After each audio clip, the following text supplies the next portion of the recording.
channel asida adom ba mukana taram nokchari ngasi gi video asidi Manipur ngasi for the sin na kiba maming chapa pawro khara gi maming ni ahan ba asidi atumba nungsai khatta sajina kaidonungda changlakti haibadi sudragadi chadre haiba aduni masiga naknaba parmanam hairagadi khong chotlaga chil chotli haibadi aina suraga aina chai haibani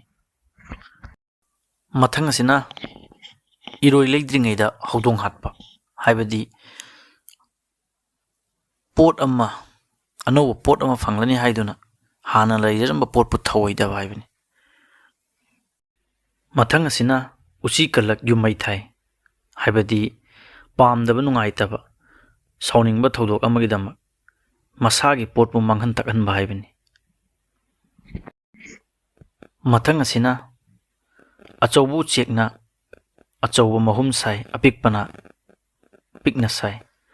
haibadi masa masagi leijaba thaki matung inna thabak tawba haibani mathang asina ok nillaga huina mana thai haibani haibadi amana suraga amana mai phangba haibani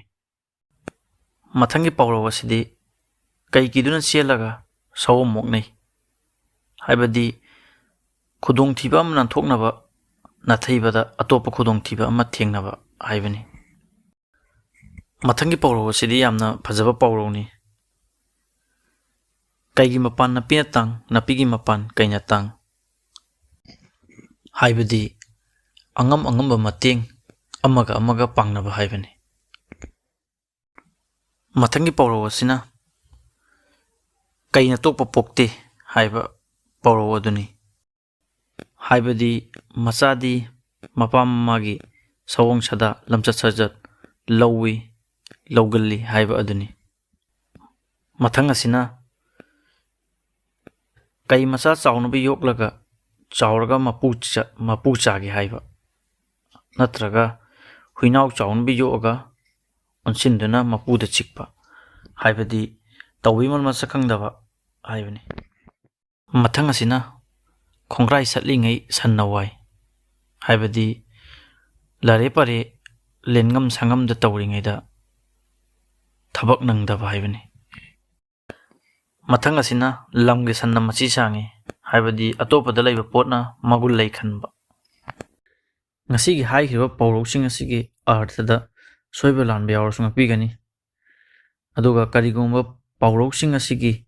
nungyeba wahan thokaloinana wahai paring sandhokna takpa pamlagadi kamenda haibiramo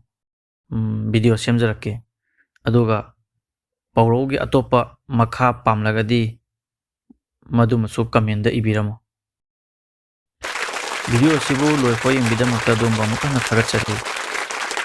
channel asida anoboi bataragadi subscribe tawbiramo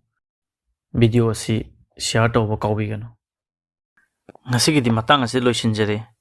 mathangi video da muk thengnarase mayamdagi kaina biya thangnijari pinabirase